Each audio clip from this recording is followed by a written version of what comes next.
sur cette pierre. Émanant de l'envie des hommes, des petits et des gros monstres d'église ont surgi pour s'opposer à la seule église que Jésus a établie, son église. Il l'annonça ainsi à son apôtre Pierre. Matthieu 16, 13 à 19.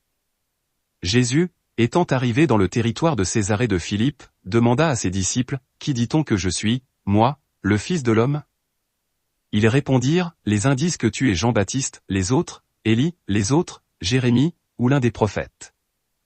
Et vous, leur dit-il, qui dites-vous que je suis » Simon-Pierre répondit, « Tu es le Christ, le Fils du Dieu vivant. » Jésus, reprenant la parole, lui dit, « Tu es heureux, Simon, fils de Jonas, car ce ne sont pas la chair et le sang qui t'ont révélé cela, mais c'est mon Père qui est dans les cieux. Et moi, je te dis que tu es Pierre, et que sur cette pierre je bâtirai mon église, et que les portes du séjour des morts ne prévaudront point contre elle. Je te donnerai les clés du royaume des cieux, ce que tu liras sur la terre sera lié dans les cieux, et ce que tu délieras sur la terre sera délié dans les cieux. » Après 2000 ans, il convient d'affirmer que Jésus n'avait pas annoncé, concernant son église qu'il bâtirait, un casse-tête dont il faut accepter une explication qui laisse à désirer.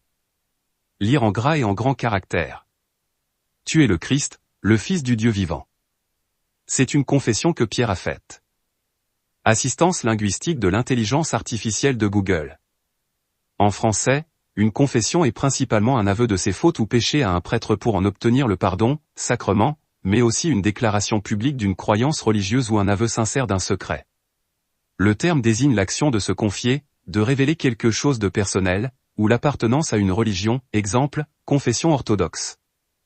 Donc, la confession de Pierre à Jésus dans Matthieu 16,16 correspond au deuxième sens du mot confession dans l'explication proposée. Matthieu 16,18. Et moi, je te dis que tu es Pierre, et que sur cette pierre je bâtirai mon église, et que les portes du séjour des morts ne prévaudront point contre elle. Cette pierre, c'est bien la confession qu'a faite l'apôtre Pierre. Tu es le Christ, le Fils du Dieu vivant. En grec, Pétros désigne une petite pierre, c'est la signification du nom de Pierre l'apôtre. Pétra, par contre, c'est une grande pierre, soit un rocher.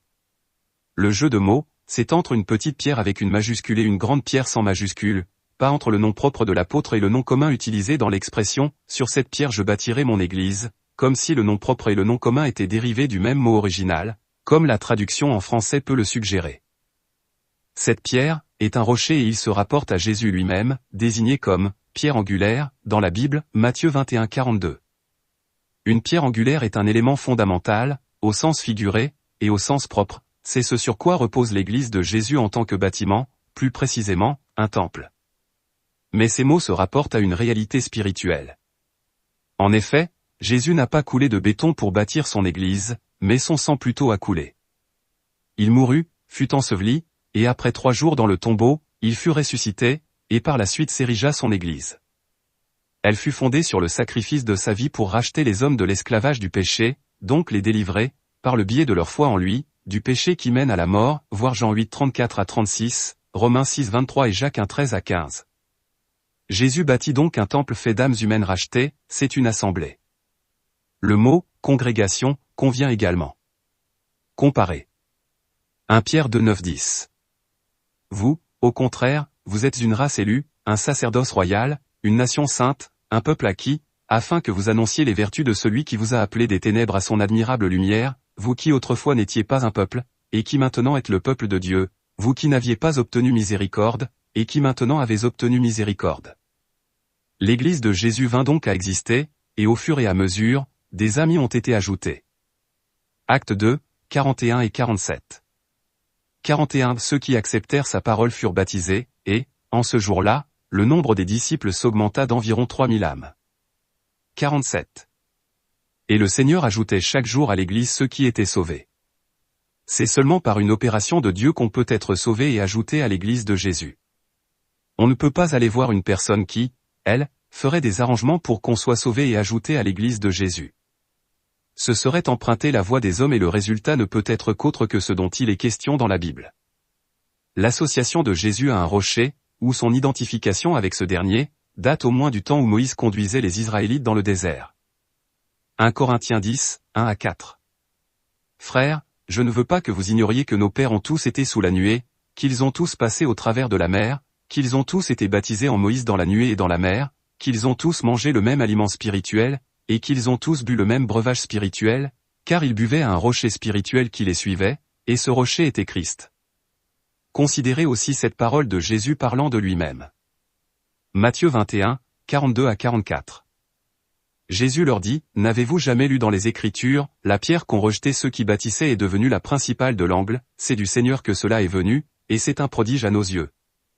C'est pourquoi, je vous le dis, le royaume de Dieu vous sera enlevé, et sera donné à une nation qui en rendra les fruits. Celui qui tombera sur cette pierre s'y brisera, et celui sur qui elle tombera sera écrasé. » Le peuple de Dieu, au fait, n'est pas l'État hébreu fondé en 1948, soit dit en passant. L'Israël de Dieu, Galates 6,16, n'a pas un emplacement géographique aujourd'hui.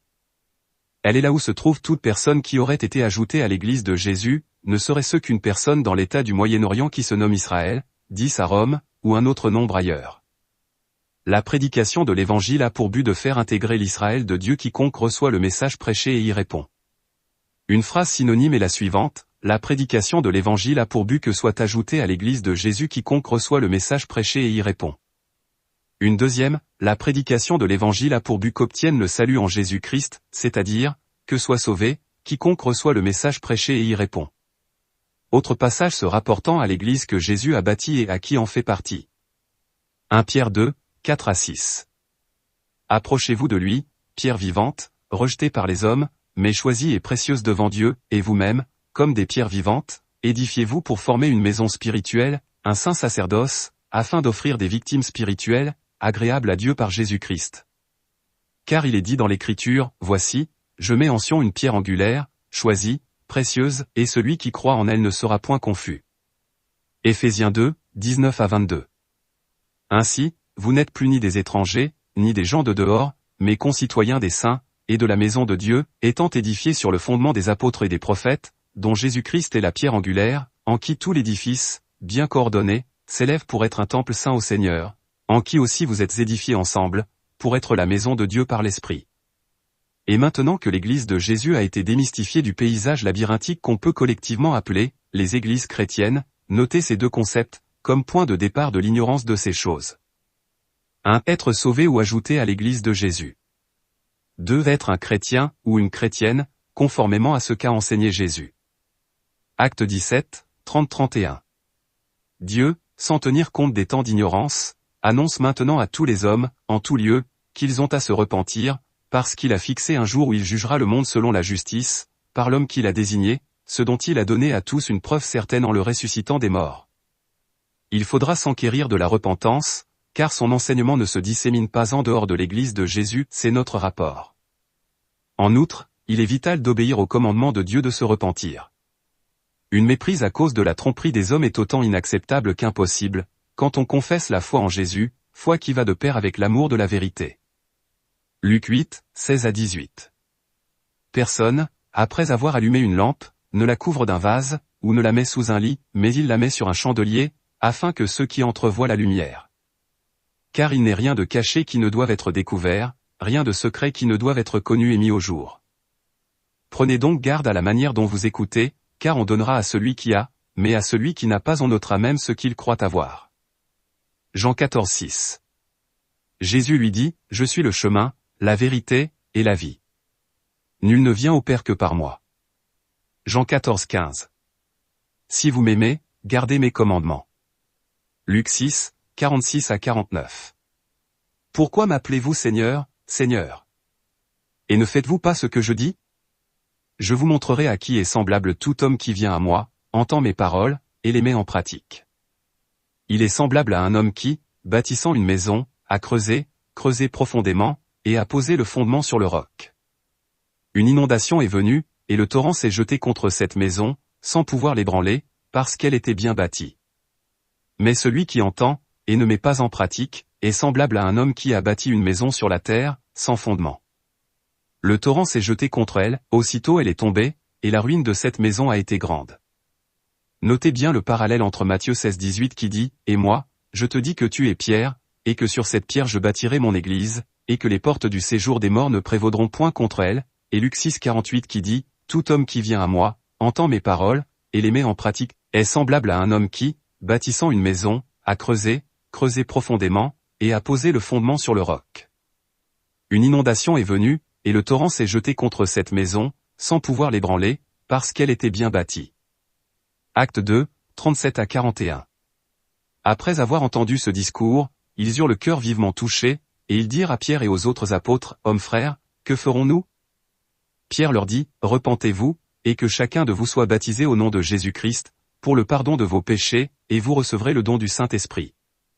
Car la promesse est pour vous, pour vos enfants, et pour tous ceux qui sont au loin, en aussi grand nombre que le Seigneur notre Dieu les appellera. » Et, par plusieurs autres paroles, il les conjurait et les exhortait, disant, « Sauvez-vous de cette génération perverse. » Ceux qui acceptèrent sa parole furent baptisés, et, en ce jour-là, le nombre des disciples s'augmenta d'environ 3000 âmes. La réponse de Pierre à ceux qui lui demandaient ce qu'ils devaient faire pour être sauvés est conforme au fait d'avoir reçu de Jésus les clés du royaume des cieux. Rappelez-vous de cette parole dans Matthieu 16-19 « Je te donnerai les clés du royaume des cieux. » Avec ces paroles, Jésus n'établit pas un monarque ni autre chose, comme un titre, par exemple, que des hommes radicalement corrompus, avides de pouvoir et ambitieux de dominer sur le reste des hommes se sont vite fait de revendiquer. Jésus a fait une communication personnelle à Pierre qui lui donna la réponse à sa question, « Qui dites-vous que je suis » Matthieu 16-15. Mais il ne fit aucune promesse exclusive à Pierre en lui disant « Je te donnerai les clés du royaume des cieux ». Les apôtres présents avec Pierre reçurent aussi les clés du royaume des cieux. Tout disciple de Jésus qui a entendu le message lui apprenant comment être sauvé et qui met la parole en pratique sera sauvé, voir Jacques 1:21-22. Et il pourra proclamer lui aussi le même message qui l'a conduit au salut en Jésus, ayant alors les clés du royaume des cieux. Prenez note de ce que Jésus dit à ses disciples. Matthieu 23, 8-12. Mais vous, ne vous faites pas appeler Rabbi, car un seul est votre maître, et vous êtes tous frères. Et n'appelez personne sur la terre votre Père, car un seul est votre Père, celui qui est dans les cieux. Ne vous faites pas appeler directeur, car un seul est votre directeur, le Christ. Le plus grand parmi vous sera votre serviteur. Quiconque s'élèvera sera abaissé, et quiconque s'abaissera sera élevé. Matthieu 22-14. Il y a beaucoup d'appelés, mais peu d'élus. Quiconque est un leader religieux qui n'a pas les clés du royaume des cieux ne peut y faire entrer personne. Ou plutôt, ce leader ne peut faciliter l'entrée de quiconque dans le royaume des cieux. Un père fondateur ou une mère fondatrice d'une confession religieuse n'est pas une personne qui avait forcément les clés du royaume des cieux, et rien ne peut être déduit de sa succession. L'homme induira en erreur, mais celui qui se confie en l'Éternel ne sera point confus. L'orgueil se fera destructeur dans tous les cas, mais l'humilité de se confier en Dieu sauvera. Vouloir écouter la voix de Dieu plutôt que celle des hommes est un désir légitime face au dilemme que présentent les traditions familiales ou nationales, d'une part, et les affirmations de la science, faussement ainsi nommée, d'autre part. En ce qui a trait à l'entrée dans des traditions et n'avoir rien fait pour cela, il est bon de noter que cela n'est pas équivalent à l'entrée dans le royaume des cieux. Il suffit d'examiner le message biblique pour en venir à des conclusions réalistes. Il faut que des clés aient été utilisées pour entrer dans le royaume des cieux, par le biais de commandements reçus et exécutés, et cela ne peut non plus se faire sans qu'une personne ait exercé son choix libre. Jésus aborda la question des leaders religieux qui n'ont pas les clés du royaume des cieux. Il s'adressa à quelques-uns comme suit. Matthieu 23:13. Malheur à vous, scribes et pharisiens hypocrites. Parce que vous fermez aux hommes le royaume des cieux, vous n'y entrez pas vous-même, et vous n'y laissez pas entrer ceux qui veulent entrer. Il faut actualiser cette parole comme il y a lieu. Car ils ne s'appellent pas forcément scribes ou pharisiens, ceux auxquels Jésus s'adresserait pareillement aujourd'hui. Acte 20, 20-21. Vous savez que je n'ai rien caché de ce qui vous était utile, et que je n'ai pas craint de vous prêcher et de vous enseigner publiquement et dans les maisons, annonçant aux Juifs et aux Grecs la repentance envers Dieu et la foi en notre Seigneur Jésus-Christ. Jacques 1, 21-22. C'est pourquoi, rejetant toute souillure et tout excès de malice, recevez avec douceur la parole qui a été plantée en vous, et qui peut sauver vos âmes. C'est la repentance. Mettez en pratique la parole, c'est la foi qui implique l'obéissance, et ne vous bornez pas à l'écouter, en vous trompant vous-même par de faux raisonnements. L'Éternel appelle les hommes au raisonnement, mais il faut éviter de se retrouver à faire de faux raisonnements avec lui, alors qu'on se trouve dans une position autre qu'elle est au max, la seule mesure acceptable, dans son amour de la vérité. Ésaïe 1, 15-20. Quand vous étendez vos mains, je détourne de vous mes yeux, quand vous multipliez les prières, je n'écoute pas, vos mains sont pleines de sang. Lavez-vous, purifiez-vous, ôtez de devant mes yeux la méchanceté de vos actions, cessez de faire le mal. Apprenez à faire le bien, recherchez la justice, protégez l'opprimé, faites droit à l'orphelin, défendez la veuve. Venez et plaidons. Dit l'Éternel. Si vos péchés sont comme le cramoisi, ils deviendront blancs comme la neige, s'ils sont rouges comme la pourpre, ils deviendront comme la laine. Si vous avez de la bonne volonté et si vous êtes docile, vous mangerez les meilleures productions du pays, mais si vous résistez et si vous êtes rebelle, vous serez dévorés par le glaive, car la bouche de l'Éternel a parlé. Aller au max pour la vérité, c'est être prêt à souffrir et à mourir pour elle. 1 Pierre 4, 12 à 19.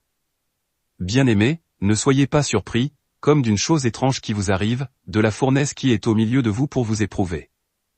Réjouissez-vous, au contraire, de la part que vous avez aux souffrances de Christ, afin que vous soyez aussi dans la joie et dans l'allégresse lorsque sa gloire apparaîtra. Si vous êtes outragés pour le nom de Christ, vous êtes heureux, parce que l'Esprit de gloire, l'Esprit de Dieu, repose sur vous. Que nul de vous, en effet, ne souffre comme meurtrier, ou voleur, ou malfaiteur, ou comme s'ingérant dans les affaires d'autrui. Mais si quelqu'un souffre comme chrétien, qu'il n'en ait point honte, et que plutôt il glorifie Dieu à cause de ce nom. Car c'est le moment où le jugement va commencer par la maison de Dieu. Or, si c'est par nous qu'il commence, quelle sera la fin de ceux qui n'obéissent pas à l'évangile de Dieu? Et si le juste se sauve avec peine, que deviendront l'impie et le pécheur? Ainsi, que ceux qui souffrent selon la volonté de Dieu remettent leurs âmes au fidèle Créateur, en faisant ce qui est bien. 2 Timothée 2, 11 à 13. Cette parole est certaine, si nous sommes morts avec lui, nous vivrons aussi avec lui, si nous persévérons, nous régnerons aussi avec lui, si nous le renions, lui aussi nous reniera, si nous sommes infidèles, lui reste fidèle, car il ne peut se renier lui-même.